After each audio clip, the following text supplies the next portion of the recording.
ایسے انسیڈنٹس ہو جاتے ہیں جس میں کسی کشمیری پنڈت کو مار دیا گیا یا پھر کوئی لیبر ہے اس کو مار دیا گیا. اس کو آپ کیسے دیکھتے ہیں؟ اس میں کیا نظریہ ہونا چاہیے؟ دیکھیے جہاں تک سوال ہے اجیت ڈوبھال صاحب کا، وہ بنیادی طور پہ زمینی سچائیوں کو بہتر طور پہ سمجھتے ہیں. وہ خوابوں کی دنیا میں نہیں رہتے خالی، معاف کیجیے گا. اور دوسری بات یہ کہ وہ جب کشمیر کے اندر لوگ آج جانے کی کیا ہمت نہیں کرتے تھے، اس وقت وہ کشمیر گئے، کھلے عام گھومے اور انہوں نے صورتحال کا اندازہ کیا، اور اس کے بعد انہوں نے ایک طرح سے ایک پالیسی کی وضع کرنے میں حکومت کی مدد کی. آج جو انہوں نے بیان دیا ہے شنگھائی کوآپریشن کونسل کے، اس میں وہ اس اعتبار سے اہم ہے کہ وہ ہندوستان کی آواز نہیں ہے، بلکہ اس ملک میں شامل تمام ملکوں کی آواز ہے، جس میں پاکستان بھی شامل تھا. یہ بہت دلچسپ بات ہے. بالکل. اور پاکستان کو یہ سمجھنا چاہیے کہ تم میرے نشے من کے جلنے پہ تو ہنستے ہو، لیکن جو کوئی شعلہ رخ اپنا بدل جائے.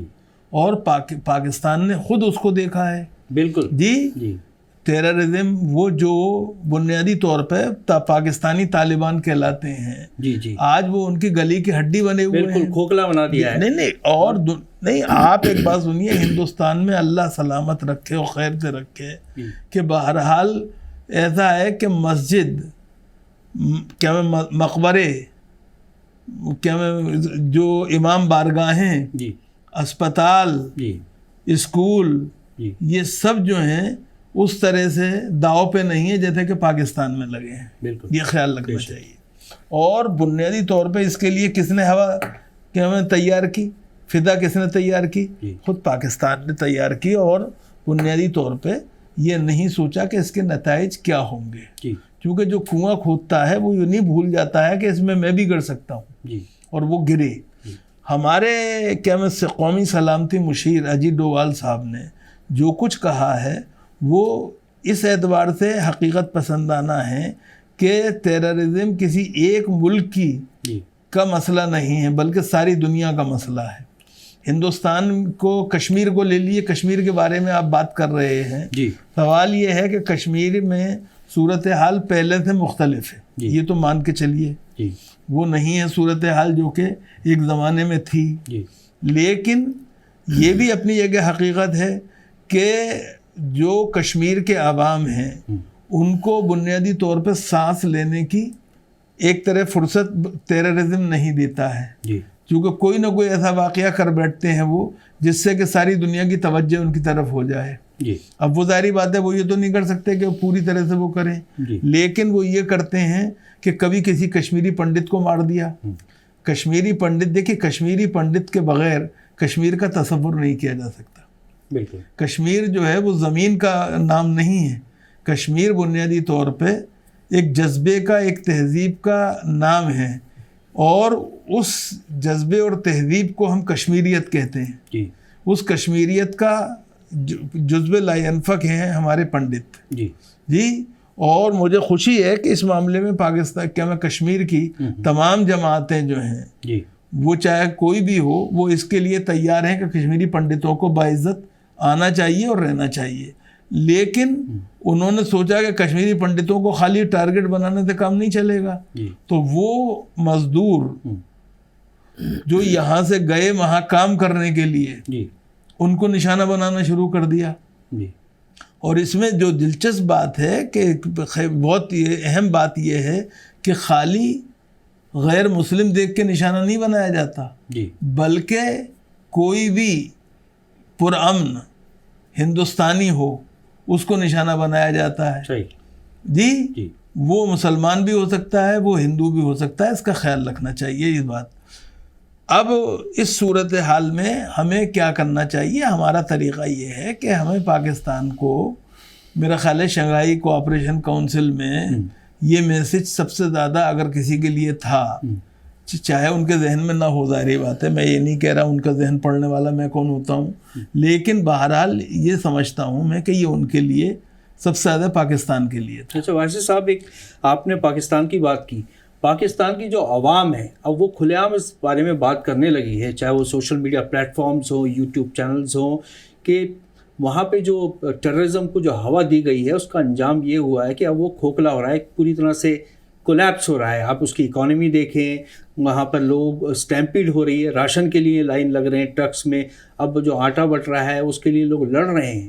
تو ایک عجیب سی سچویشن ہے. عوام جو ہے اس بات سے اویئر ہے کہ ان کو کتنی بڑی مشکلوں کا سامنا کرنا پڑا ہے اس کی وجہ سے، اور جو گورنمنٹ یا ایڈمنسٹریشن آپ کہہ لیں یا پھر وہاں پہ ان کی فوج کو کہیں، ان میں ابھی بھی وہ یہ جس کو کہتے ہیں کہ ایک سمجھ نہیں آئی ہے.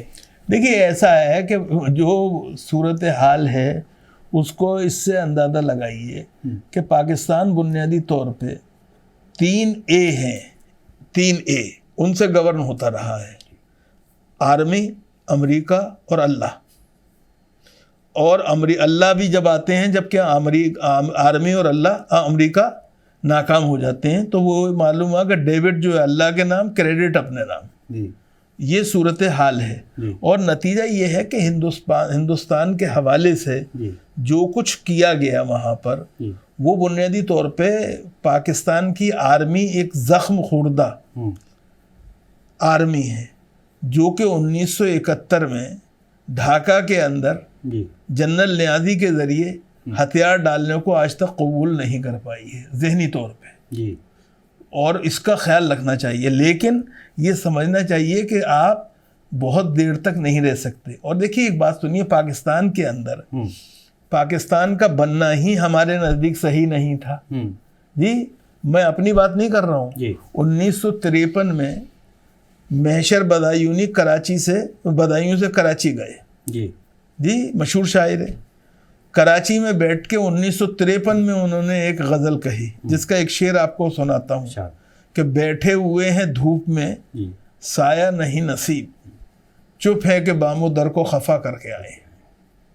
تو بنیادی طور پہ پاکستان کے حوالے سے اگر ہم بات کریں، اور ایک بات اور آپ سے عرض کر دوں میں یہاں پہ، پاکستانی جب دہشت گردی کو ہوا دیتے ہیں، اور پاکستان میں معاف کیجیے گا بعض لوگ پاکستان کے حکومتوں کے قبضے سے بھی باہر ہو گئے ہیں، جیسے حافظ سعید ہیں جی، یہ دوسرے لوگ ہیں، سمجھے، دنیا انہیں جانتی ہے، ایسی بات نہیں ہے. اقوام متحدہ کے اندر ان کا کیس بار بار آ چکا ہے.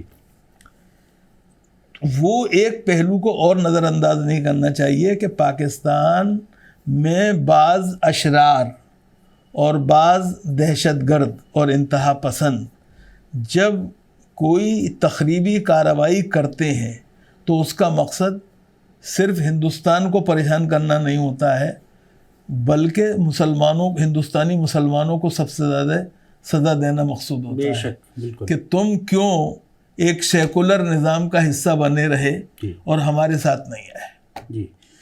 ڈاکٹر افتخار آپ سے جاننا چاہیں گے کہ ثاقب نے اپنے آرٹیکل میں ایک حوالہ دیا ہے پروفیسر لیونارڈ ونبرگ کا، جنہوں نے کہا ہے کہ ٹیررزم کی جو ڈیفینیشن ہے وہ خالی فزیکل نہیں ہے کہ بام بلاسٹ کر دیا یا کسی کو مار دیا، اس کی ڈیفینیشن ایک سائیکولوجیکل بھی ہے جو ایک بڑھاوا دیتی ہے فنڈامنٹلزم کو، جو آئیڈیالوجی کو وارپ کرتی ہے، اس کو آف دا ٹینجنٹ لے جاتی ہے.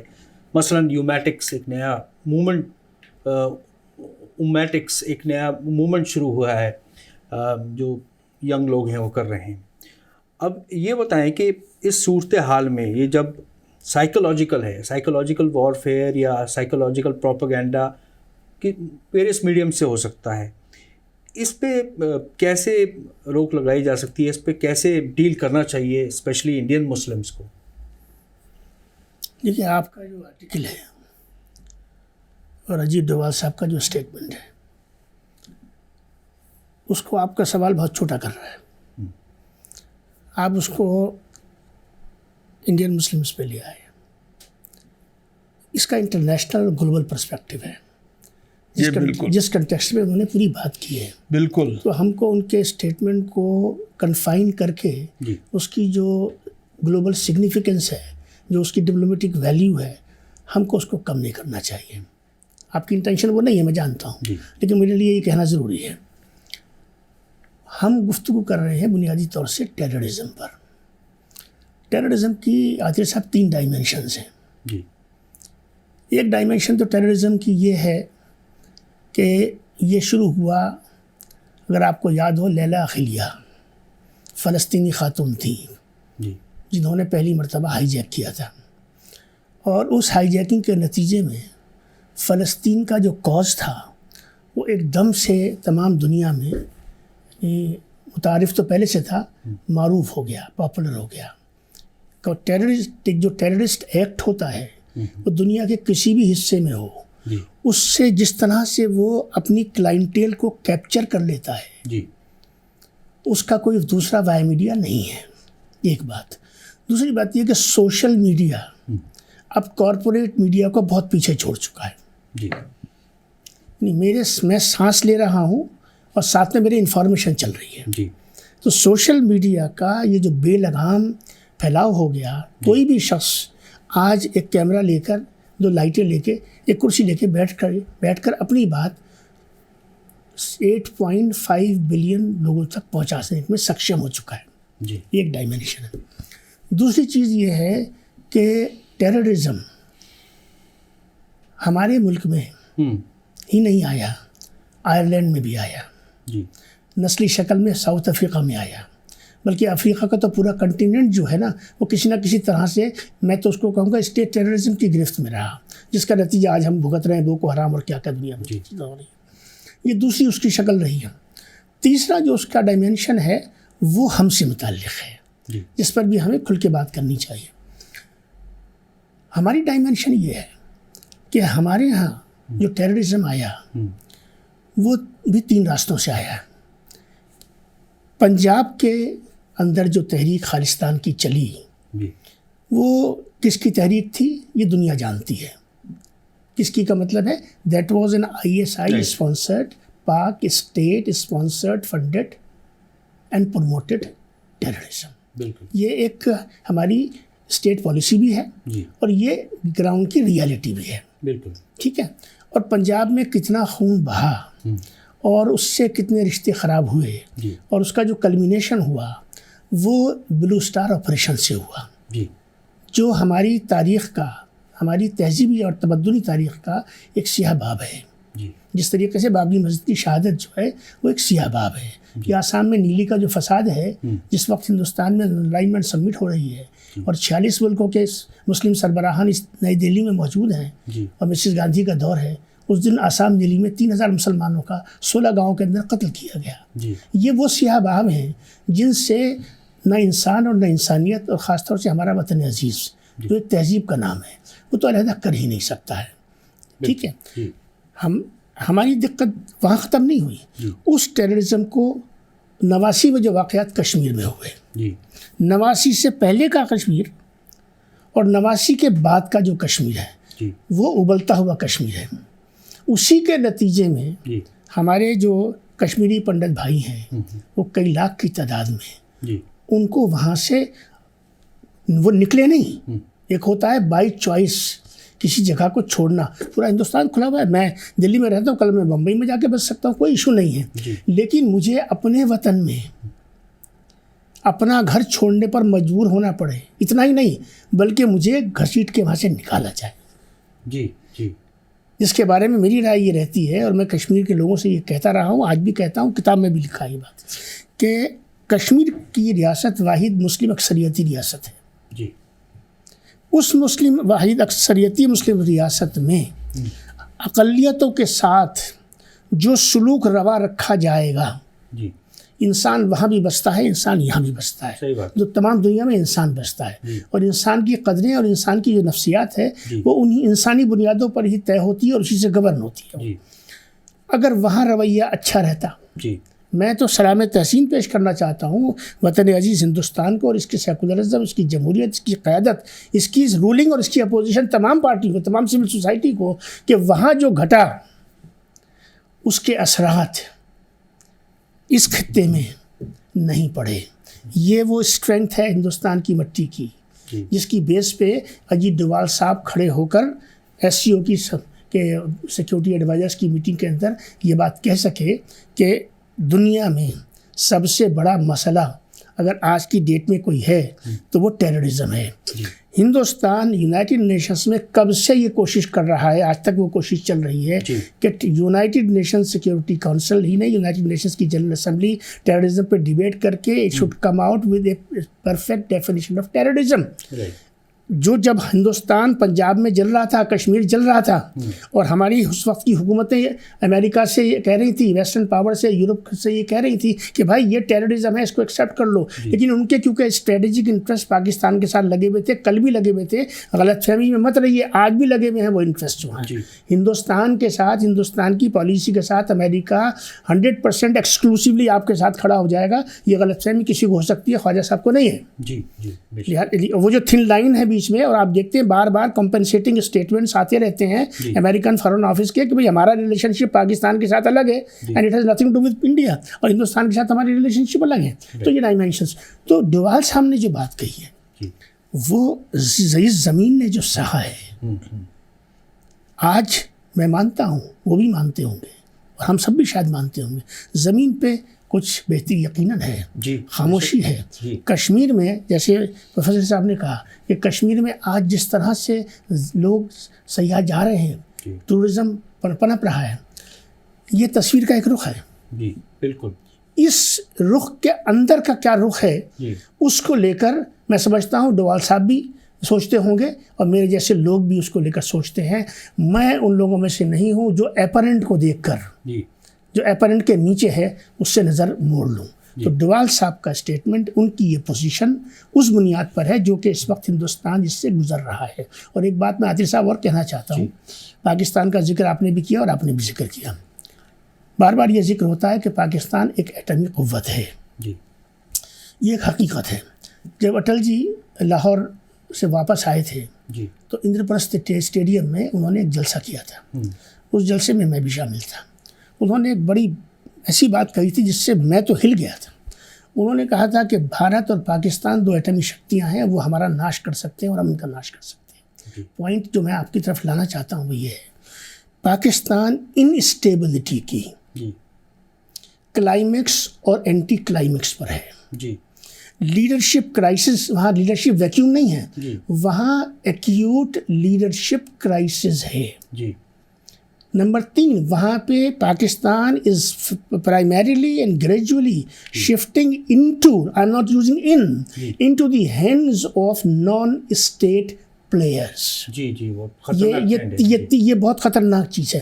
وہ ملک جس کے ہاتھ میں اور جس کی آرمی جو ہے, آرمی جسٹیفائی کس سے ہوتی ہے, آرمی کا ایگزسٹنس جو ہے وہ کشمیر سے جسٹیفائی کیا جاتا ہے, اور کشمیر کو شہرک کہا جاتا ہے نا.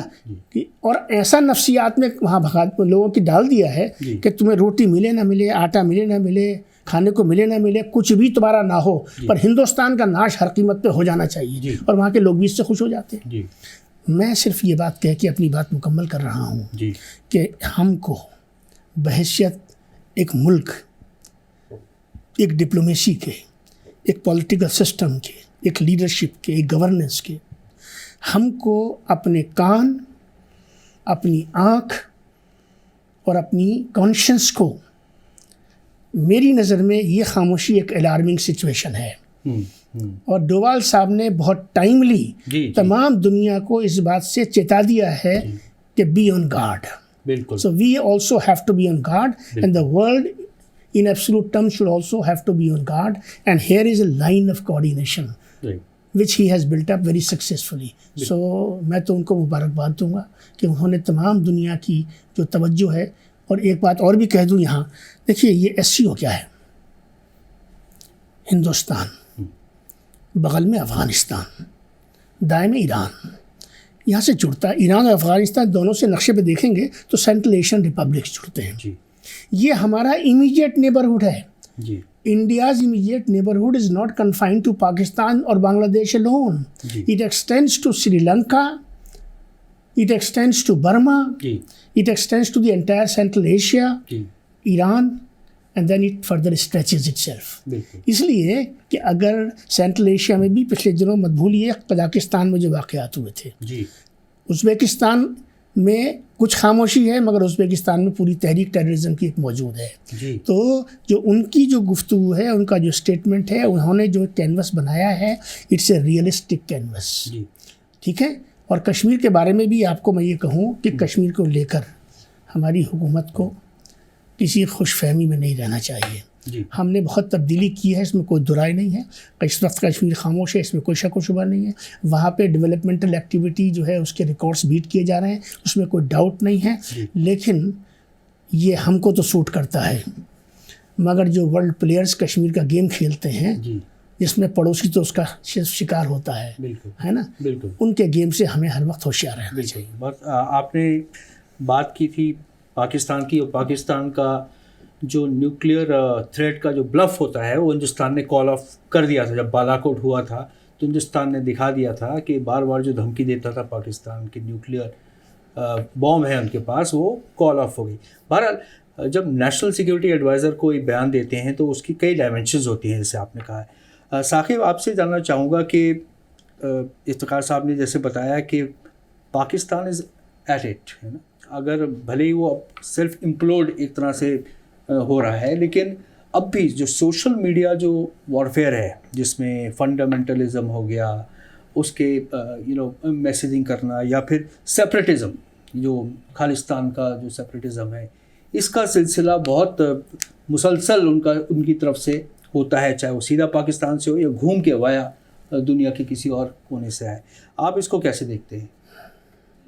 اس کے اصل میں آپ نے جو بات کہی, سب سے پہلے تو جو خواجہ صاحب نے بھی ایک دم سے پوائنٹ آؤٹ کیا کہ سوشل میڈیا ہے, آپ پوری دنیا کے لوگوں سے ایک دم جڑ سکتے ہیں. اصل میں جو میرا آرٹیکل تھا اس کا بھی مین مدعا یہی تھا کہ ٹیررزم اس لیے آج بھی امپورٹنٹ ہے اس پہ بات کرنا کیونکہ اس نے اپنی شکل بدلی ہے. اور میں نے ایگزامپل کے طور پہ امرت پال کا کیس رکھا ہے سامنے کہ امرت پال نے اگر دیکھا جائے تو ان لوگوں نے ابھی تک ایسا کچھ نہیں کیا ہے جیسا ہم آج سے 15-20 سال پہلے سنتے تھے. کوئی ہائی جیکنگ نہیں ہے, کوئی بڑا بلاسٹ نہیں ہے, لیکن تب بھی جو امپیکٹ ہے لوگوں تک پہنچنے کا وہ اتنا ہی ہے. تو اصل میں ہو کیا رہا ہے, پہلے جیسے فورن فنڈڈ بم بلاسٹ ہوتے تھے, ہائی جیکنگ ہوتی تھی, اب فورن فنڈڈ ٹویٹر اکاؤنٹس ہوتے ہیں, یوٹیوب ہوتا ہے یا پھر فیس بک ہوتا ہے, وہ لوگوں کو ریڈیکلائز کرتا ہے, 2 لیول پہ کام کرتا ہے. ٹیررزم کا جو ایک کام ہوتا تھا ہمیشہ سے, جیسا کہ خواجہ صاحب نے پوائنٹ آؤٹ کیا لیلا کے بارے میں, سب کو مشہور ہے کہ وہ کیا ہوا تھا, کہ کس طریقے سے وہ اپنا جو پروپیگنڈا ہے وہ لوگوں تک پہنچایا جائے میڈیا کے تھرو. ہائی جیکنگ اسی لیے ہوتی تھی, ہائی جیکنگ سے کچھ ہوتا نہیں تھا. میں نے اپنے اس میں ایک ایگزامپل رکھا ہے مولانا مسعود اظہر کا. مسعود اظہر جو ہے اسے کوئی نہیں جانتا تھا ایز سچ, مطلب جنہیں جاننا چاہیے بس وہ جانتے تھے, پولیس والے جانتے ہوں گے, لیکن جیسے ہی ہائی جیکنگ ہوئی ہر کسی کو پتہ چل گیا. تب سے وہ ہر ایک میڈیا چینل پر کوئی چھوٹا سا بیان دے وہ دکھتا ہے وہ آدمی, تو وہ اس کو فائدہ ہوا. تو اب اس کی ضرورت نہیں ہے, اتنی اپنی جان کا جوخم لینے کی ضرورت نہیں ہے. اب ٹویٹر اکاؤنٹس چلتے ہیں, آپ دیکھتے ہیں کس طریقے سے کوئی بھی چھوٹی سی چیز ہوتی ہے, یہ مطلب یہ ایک الگ بحث ہو جائے گی, لیکن کوئی چھوٹی سی چیز ہوتی ہے جس کا کہ اتنا بھی امپیکٹ نہیں ہونا چاہیے, لیکن اسے اس طریقے سے پروموٹ کیا جاتا ہے ٹویٹر پہ. فورن ہینڈلز پروموٹ کر رہے ہیں, سپر پاور سے ایک دوسرے کے سامنے پروموٹ کر رہی ہیں, تو اس سے ایک تو ریڈیکلائزیشن ہوتا ہے, ایک ڈی لیجیٹیمائز کر دی جاتی ہیں اسٹیٹ پلیئرز کئی بار, جو پاکستان خود فیس کر رہا ہے. اگر دیکھا جائے تو جو خواجہ صاحب نے کہا کہ وہاں پہ ایکیوٹ لیڈرشپ کرائسس آیا کیسے, تو ہوا یہی ہے کہ انہوں نے اتنا زیادہ مطلب ایک طریقے سے ڈی لیجیٹیمائز کر دیا ہے اپنی سرکاروں کو. تو یہ چیز, یہ ایک اینگل ہوتا ہے. تو ایسے میں جو سوشل میڈیا کا رول ہے اس میں, اور ہم نے دیکھا ہے کس طریقے سے آئیسس نے اپنی جو ریکروٹمنٹ ہے وہ تھرو سوشل میڈیا کی ہے, اس کا جو ریڈیکلائزیشن ہے وہ بہت, وہ اکراس دا بارڈر ہے, وہ گلوبل ہے, وہ ریچ گلوبل ہے. اور ہمیں کہیں نہ کہیں یہ بات سمجھنی پڑے گی کہ ہندوستان میں بھی ابھی ریسنٹلی جو کریک ڈاؤنس ہوئے ہیں پچھلے کچھ مہینوں میں, اس میں جو انویسٹیگیٹو ایجنسیز ہیں انہوں نے جو پوائنٹ آؤٹ کیا ہے وہ یہ پوائنٹ آؤٹ کیا کہ سوشل میڈیا کا سہارا لیا جا رہا تھا. تو یہ ساری چیزیں, اس کے علاوہ سوشل میڈیا پر کوئی لگام نہیں ہے, سوشل میڈیا فی الحال ایسا کنٹینٹ آپ کچھ سرچ کریں گے وہ یہ کوشش کرے گا کیونکہ اس کا الگوریدم ہے کہ آپ اس سے بندھے رہیں. تو اگر آپ نے ایک ہلکی سی چیز دیکھی ہے جو کنٹروورشل ہے تو وہ آپ کو اگلا سجیشن اور کنٹروورشل چیز کا دے دے گا, تو آپ اور زیادہ اس میں پھنستے چلے جاتے ہیں. تو کہیں نہ کہیں یہ جو تھریٹ ہے سوشل میڈیا کے تھرو یہ بڑی خطرناک ہے, اور اس میں کہیں نہ کہیں ہمیں, اور اس کا کوئی سینسرشپ کا بھی کوئی طریقہ نہیں ہے. اس کا صحیح طریقہ شاید یہ ہے کہ as country, as peace loving country, as peace loving people, not country, دنیا میں کہیں پر بھی پیس لونگ لوگ ہو, چاہے وہ پاکستان میں ہوں, وہ سب لوگ اس بات پر آئیں کہ اس کا ایک کاؤنٹر نیریٹو تیار کریں. کاؤنٹر نیریٹیوز ہوں ان چیزوں کے کہ سوشل میڈیا پر اگر کوئی چیز نگیٹو ہے تو اس کی کوئی پازیٹیو آسپیکٹ بھی ہو جو اسے ہم کاؤنٹر کر سکیں, اس کے ہم کاؤنٹر کا کوئی طریقہ کچھ تو ہو, جس کے لیے سرکاروں کو ساتھ آنا ہوگا, جو کہ شاید NSA صاحب کا ایک مطلب شاید کوشش رہی ہو, کیونکہ یہ وہ بھی سمجھتے ہیں کہ اگر وہ یہ کہہ رہے ہیں جبکہ اپیرنٹلی بھارت میں یا پھر دنیا میں کہیں بھی بڑے اٹیکس ہونا بند ہو چکے ہیں, کم ہو چکے ہیں, بند تو نہیں کہیں گے لیکن کم ہو چکے ہیں, تو ایسے میں ٹیررزم کا مدعا اگر اٹھ رہا ہے تو اسی لیے اٹھ رہا ہے کیونکہ اس نے اپنی شکل بدلی ہے. اور جیسا خواجہ صاحب نے کہا کہ ہمیں اس خوش فہمی میں نہیں رہنا چاہیے کہ کچھ ہو نہیں رہا ہے, ہو بہت کچھ رہا ہے. اگر آپ بہت غور سے سوشل میڈیا کے نیریٹیوز ہی دیکھیں تو آپ کو نظر آئے گا کہ لوگ ریڈیکلائز بھی ہو رہے ہیں. تو اس سب کے بیچ ہمیں کیا کرنا ہوگا یہ تو شاید ہم نہیں جانتے ہیں کیونکہ پالیسی میکرز الگ لوگ ہیں, لیکن ہم بس یہ امید کر سکتے ہیں کہ ایسی چیزیں ہوں کہ نگیٹیوٹی جس کی وجہ سے لوگ ریڈیکلائز ہو رہے ہیں, سرکاریں ڈی لیجیٹیمائز ہو رہی ہیں, لوگ مایوس ہو رہے ہیں, اور مایوسی ہی بعد میں وائلنس کو جنم دیتی ہے. ٹھیک بات ہے, مایوسی ہوگی تو وائلنس بھی ہو جائے گا. تو اس کی ایک طریقے سے تیاری کی جا رہی ہے, یا پھر جو مایوسی ہے وہ الگ الگ جگہ پہ ہوگی. ایک اور بہت چھوٹی سی چیز ہے, میں اسی دن پڑھ رہا تھا, تو یہ ہے کہ سوشل میڈیا کا ایک رول یہ بھی ہے کہ وہ آپ کی انفارمیشن باہر دیتا ہے. اگر آپ کو یاد ہو تو بامبے پہ جب اٹیک ہوا 26/11 والا, تو ہندوستان نے اس پہ سوال اٹھایا تھا کہ گوگل میپ کیسے ایکسیس ہو رہا تھا بلیک بیری کے فون سے, اور گوگل نے اس پر کوئی روک نہیں لگائی.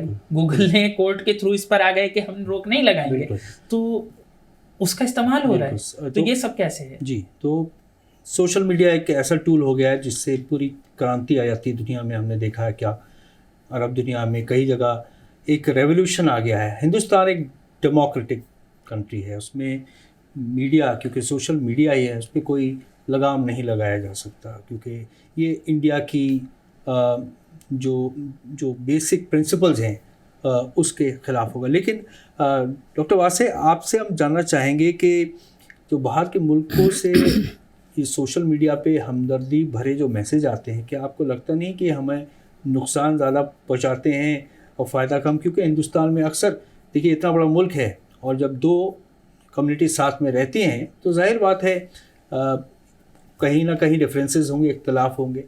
اب رام نومی میں جب انسیڈنٹس ہوئے اسی کی آپ دیکھ لیجیے, اور پھر آپ دیکھیے سوشل میڈیا پہ کس طرح سے جو فورن پروپیگنڈا ہے, جو فنڈامنٹلسٹ جو لوگ ہیں وہ ایکٹیو ہو جاتے ہیں. تو آپ کو کیا لگتا ہے کہ ہندوستان کے لوگوں کے پاس لیگل ریکورس ہے, انصاف ان کو ملتا ہے؟ تو یہ جو پورا ایک آنسلاٹ آتا ہے ہندوستان میں سوشل میڈیا کا, پروپیگنڈا کا, اور یہ لگاتار آ رہا ہے, اس کو کیسے سفٹ کرنا چاہیے, اس کو کیسے انکاؤنٹر کرنا چاہیے؟ نہیں, دیکھیے پہلی بات تو یہ ہے کہ سوشل میڈیا کو ایز اے ہول مطلب کٹہرے میں کھڑا کر دینا صحیح نہیں. جی, آواز بھی سوشل میڈیا کا حصہ ہے. جی, آپ تو نہیں کر رہے ہیں یہ کام, یا آپ کر رہے ہیں؟ میں ایک بات آپ سے کہہ رہا ہوں, یہ ایک بات آپ کو سمجھنی چاہیے. اور سوشل میڈیا میں دونوں طرح کی چیزیں آ رہی ہیں. ایک بات اور خیال رکھنا چاہیے, وہ یہ کہ ہمیں ایسے پروگراموں کو انکریج کرنا چاہیے جو یہ بتائیں کہ دہشت گردی, انتہا پسندی, ریڈیکلائزیشن کا کسی مذہب سے تعلق نہیں ہوتا. جی, وجہ یہ ہے کہ کسی مذہب کو کٹہرے میں کھڑا کرنا اور اس کو ذمہ دار قرار دے دینا بھی صحیح نہیں ہے. ابھی خالد, کیا میں لیلا خالد کی بات تھی, لیلا خالد کا نام جو ہے یہاں والوں کے لیے تو ایک طرح سے وہ ہے, لیکن Leila Khaled was a Christian, she was not a مسلم.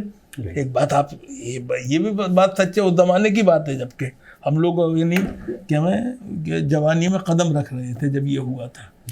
تو بنیادی طور پہ ایک تو سوشل میڈیا کو وہ نہیں سمجھنا چاہیے کہ سوشل میڈیا سارا، مثال کے طور پہ یہ سوشل میڈیا ہی ہے کہ جاوید اختر نے پاکستان میں بیٹھ کر جس سچائی کا اظہار کیا وہ ہم تک پہنچی اور پاکستان کے ہر گھر تک پہنچی. اس پر ظاہری بات ہے ریئیکشن دونوں طرح کے ہوئے، یہ بھی خیال رکھیے دونوں طرح کے ہوئے، ایک طرفہ نہیں ہے. جی ظاہری بات ہے کہ جنہوں نے بلایا تھا انہیں بھی پتا تھا کہ کسے بلا رہے ہیں. تو ایک بات آپ سنیے، اور جنہوں نے انٹرویو کیا اور جنہوں نے سنا اور جنہوں نے تعریف کی وہ بھی ہیں. جی تو ہمیں بھی اصل میں دیکھیے ڈووال صاحب نے جو بات کہی ہے اصل میں ہمیں اسے سمجھنا چاہیے. وہ یہ کہ ہماری دنیا کی جو تمام ہمارے پڑوسی ملک ہیں یا دنیا کے دوسرے ممالک ہیں انہیں بنیادی طور پہ کوئی نہ کوئی حکمت عملی اسٹریٹجی ڈیولپ کرنی پڑے گی اس صورتحال سے نمٹنے کے لیے. جو ابھی انہوں نے کہا تھا، مثال کے طور پہ انہوں نے کہا تھا کہ صاحب پہلا کیا میں وہ جو تھا وہ کہ کب ہوا تھا انہوں نے بتایا، لیکن سوال یہ اس سے بھی پہلے جاپان والے جس طرح سے امریکی جہاز کو تباہ کرنے کے لیے اس میں کود گئے تھے وہ بھی ہوا تھا. جی صحیح بات ہے کہ تو ایک طرح سے وہ بھی تھا، بومبرز تھے وہ بھی. تو ایک طرح سے صورتحال جو ہے اس صورتحال کو سمجھنے کی ضرورت ہے. اور اصل میں بعض یہ ہے ایک بات اور بھی خیال رکھنی چاہیے، دہشت گردی کے فروغ میں وہ حکومتیں زیادہ آگے ہیں جو بنیادی طور پہ اپنے عوام کی ضرورتوں کی کفالت نہیں کر پاتی ہیں. اس لیے وہ ان کی توجہ ہٹانے کے لیے بھی کام کرتی ہیں. صحیح ہے. میں پاکستان کے خلاف نہیں ہوں، پاکستان ایک حقیقت ہے. بقول واجپئی جی کے آپ دوست بدل سکتے ہیں، پڑوسی نہیں. جی بالکل. تو بنیادی طور پہ ہمیں یہ ماننا چاہیے پاکستان ایک حقیقت ہے، پاکستان ترقی کرے ہماری، لیکن پاکستان ترقی جبھی کرے گا جب ہندوستان پرسکون رہے گا. یہ خیال رکھیے. اصل مسئلہ یہ ہے جو بنیادی طور پہ صورتحال ہے اس میں پاکستان پنجاب میں مثال کے طور پہ ابھی جو کسی اور کہیں کی بات نہیں ہے، سمرتجیت سنگھ مان نے یہ بات کہی ہے کہ امرت پال کو پاکستان چلے جانا چاہیے، اور انہوں نے رستہ بھی بتا دیا کہ کدھر سے جانا چاہیے. انہوں نے کہا کہ ہم خود بھی گئے تھے. تو اب یہ کوئی مسئلے کا حل نہیں ہے. میں ڈووال صاحب کا معاف کیجیے گا صرف بین الاقوامی سطح پہ ہی ان کے بیانات کو نہیں دیکھتا، بلکہ میں ان کی صورت میں ایک ایسے شخص کو دیکھتا ہوں جو اپنے ملک کے اندر بھی یہ ہمت رکھتا ہے کہ جب جمنا پار تشدد ہو، کرفیو لگا ہو، تو وہ رات کو بھی جا سکتے ہیں اور دن میں بھی جا سکتے ہیں. بالکل. ڈاکٹر افتخار آپ سے جاننا چاہیں گے کہ آپ نے پورے دنیا کے ایک کہا کہ یہ جو اسٹیٹمنٹ ہے انیس صاحب کا ایک بہت بڑا اسٹیٹمنٹ ہے، یہ پین ورلڈ اسٹیٹمنٹ ہے، ہندوستان سے محدود نہیں. میں آپ سے جاننا چاہوں گا کہ جو مسلمس کی پوری دنیا میں جو ایک آئیڈینٹی جو جڑ گئی ہے وائلنس اور اگریشن سے، اس کو جوڑ دیا گیا ہے، اس کو کیسے مٹایا جا سکتا ہے کہ ان کا ایک جو امیج میک اوور 9/11 ہو، چاہے وہ ہندوستان میں 80 کے دشک سے چل رہا ہو یا پوری دنیا میں آپ نے کہاں ٹیررزم کی بات کی. دیکھیے اصل میں یہ گفتگو کہ اسلام اور مسلمان اور مسلم ممالک، میں سمجھتا ہوں کہ دنیا میں سب سے زیادہ اگر کوئی شکار دہشت گردی کا ہوا ہے تو وہ مسلمان ہیں. عراق کیا ہے، سیریا کیا ہے، یمن کیا ہے، افغانستان کیا ہے، ایک لائن لگی ہوئی ہے. اور بدقسمتی یہ ہے کہ مسلمان کو ہی سارے سوالوں کے کٹہرے میں کھڑا کیا جا رہا ہے. میں اس تھیوری سے ایگری نہیں کرتا. میں حقیقت پسند انسان ہوں. میں جب گفتگو کرتا ہوں تو میرا کسی کو خوش کرنا یا کسی کو ناراض کرنا نہیں ہوتا، کیونکہ وطن پرستی کا اور حب الوطنی کا تقاضا یہ کہ حق کو حق کہو. اگر نہیں کہو گے تو you are of no consequence. Sure. بالکل. یہ ایک بنیادی بات ہے. یہ حقیقت ہے کہ ہم بحیثیت قوم، بحیثیت ملک ہم نے بے انتہا خون دیا ہے اس کام کے لیے، اور اب ہم اس کے لیے خون دینا نہیں چاہتے. تو جو بات دوال صاحب کی ہے اس کی 2 ڈائمنشن ہوئی. ایک ڈائمنشن تو اس کی گلوبل جس کے بارے میں تفصیل سے کہہ چکا، اور دوسری ڈائمنشن وہ ہے جو کہ جس کا تعلق ہماری مقامی صورتحال سے ہے، جس پر بہت تفصیل سے آپ نے گفتگو کر لی تھی. ریپلیکیشن نہیں ہونا چاہیے، ٹھیک ہے نا. لیکن 2 باتیں آپ کی اس ڈسکشن میں ضرور جانی چاہیے.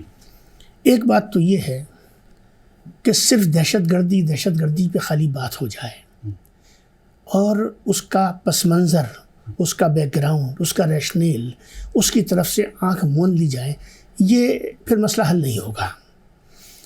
Radicalisation has become a regular recurring exercise undertaken in all the continents of the world.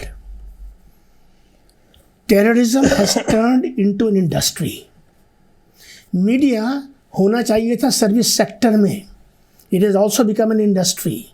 جو آپ نے فرمایا کہ سارا سوشل میڈیا غلط ہے، درست ہے. سارا کارپوریٹ میڈیا غلط ہے، درست ہے. لیکن دونوں جگہوں پر آپ اچھی طرح سے جانتے ہیں کہ ایک مچھلی تالاب کو گندا کرتی ہے. جو صبح سے لے کے شام تک ریڈیکلائزیشن کا کی چکی میں ہندوستان کو پیسا جاتا ہے، وہ بند ہونا چاہیے. تو ایک تو یہ ہے کہ ریڈیکلائزیشن ہمیں اپنے ڈومیسٹک فرنٹ پر بھی توجہ کرنے کی ضرورت ہے. ہندو مسلم رشتے میں سمجھتا ہوں آج کے ہندوستان میں سب سے زیادہ پرائرٹی کا ایریا ہے. ہم گھل مل کر رہتے چلے آئے ہیں. یہ ہمارا گھلا ملنا جو ہے اس کے اندر جو کمی پیدا کرنے کی لوگ سازشیں رچ رہے ہیں، یہ سازش جو ہے اس پر نظر رکھنے کی بے انتہا ضرورت ہے. ریڈیکلائزیشن کسی بھی قیمت پر ہندوستان کو کسی بھی طرف سے ہونے والا ہم کو سوٹ نہیں کرتا. اور ورلڈ کے لیول پر میں یہ کہنا چاہتا ہوں ساری دنیا میں ٹیررزم پہ کنونشنز ہو رہے ہیں، کانفرنسز ہو رہی ہیں. کانفلکٹ ریزولوشن پہ کب ہوں گے؟ جی آپ بتائیے نا مجھے. تو radicalisation, terrorism, conflict resolution, you have to look at the whole. بالکل. If you go for a piecemeal approach we will land up nowhere. اور میں بڑی ذمہ داری سے کہہ رہا ہوں کیونکہ مجھے یہ سب پڑھنے کا شوق ہے. بالکل. ایک ریسپانسبل سٹیزن ہونے کے ناطے جب میں یہ دیکھتا ہوں کہ when we take up a policy, and I'm not talking of policy of this my state, I'm talking in general. When I look at the policy of the world powers, that they look at terrorism in isolation. اور اس کے ساتھ ساتھ میں پھر وہ تھوڑا سا ادھر والے کو بھی کندھے پہ ہاتھ رکھتے ہیں اور ادھر والے کے کندھے پہ ہاتھ رکھتے ہیں. اور آخری بات یہ کہہ دوں آواز چینل پہ اور اپنے پردھان منتری جی کو بھی مخاطب کر کے کہہ رہا ہوں، اپنی فارن منسٹری کو بھی مخاطب کر کے کہہ رہا ہوں. اور ڈوال صاحب کے بارے میں عاطف صاحب میں نے آپ کو بتایا تھا کہ جب پہلی بار اس سے میری ملاقات پرائم منسٹر کے ڈیلیگیشن میں ہوئی تھی تو جب ہم ان سے ہاتھ ملا رہے تھے تو ہم نے ان کو جملہ کہا تھا، پھر اس کو دہرانا چاہتے ہیں. میں نے ان کو کہا تھا کہ today you represent the genius of India. بالکل. And I stand by my word. بالکل. اس لیے گزارش یہ ہے کہ جو ہمارا وطن ہے یہ ہماری پالیسی ایسی بنے کہ جس سے جو یہ ایک ورلڈ کے لیول پر جو ہپوکریسی ہے نا، اس ہپوکریسی میں بھی تو سین لگنی چاہیے جو نہیں لگ رہی. ایک طرف ہمارا بھی دوست ہے اور ایک طرف جس نے ہماری زندگی کو اجیرن کر رکھا ہے اس کا بھی پورا دوست ہے. بھائی کیسا دوست ہے بھائی؟ اس لیے the world players have to be nakedly exposed. I am using the word nakedly exposed. Now let us come to the table and let us discuss through a wholesome and holistic approach the subject of terrorism in the context of radicalization and for the purpose of conflict resolution. بالکل. بہت بہت شکریہ. بہت ایک holistic approach doctor صاحب نے کہا کہ لینے کی ضرورت ہے. اگر پیس میل میں اگر آپ چیزوں کو دیکھیں گے تو اس کا حل نہیں نکلے گا. آتنکواد پہ کافی حد تک نکیل کس لی گئی ہے، لیکن نیشنل سیکورٹی ایڈوائزر اجیت دوال صاحب کا جو بیان ہے وہ اس طرف اشارہ دیتا ہے کہ ہم لوگ غافل نہ ہوں. اور جو ٹیررزم ہے اس کا سوروپ بدل رہا ہے، جو کہ ثاقب سلیم نے بھی اپنے آرٹیکل میں لکھا کہ وہ فزیکل نہیں تو سائیکولوجیکل ہو رہا ہے، اس میں سوشل میڈیا بھی ہے. تو ضرورت ہے سمجھداری سے کام لینے کی اور اپنے ایک ریسٹرین رکھنے کی، اور جو ایک کانفلکٹ ارائز ہوتی ہیں اس کا مینجمنٹ آج ایک بہت بڑی وقت کی ضرورت بن گئی ہے. میرے سارے مہمان یہاں پر مجھے آپ سے یہ اور کرنا تھا جی کہ بنیادی طور پہ جو خواجہ صاحب نے بات کہی ہے جی اس کو پیش نظر رکھنا چاہیے. جی دنیا سب کا تو غریباں سی ڈالا، اپنا ہی غریباں بھول گئے. جی جی یہ نہیں ہونا چاہیے. بنیادی طور پہ ملک کے اندر بھی جی جو ریڈیکلائزیشن ہیں جی وہ کسی ایک طبقے میں نہیں ہے، بالکل درست ہے. سب کے ساتھ ہے، بے شک. اور سب کی یکساں لگام لگانے کی کوشش کرنی چاہیے. اور اس میں میری نظر میں جی سب سے اہم رول جو ہے جی وہ ڈوبال صاحب جیسے لوگ ہی کیا میں پلے کر سکتے ہیں. جی بے شک. ہمارے سارے مہمان اسٹوڈیو میں آئے، آپ کو بہت بہت شکریہ. آداب.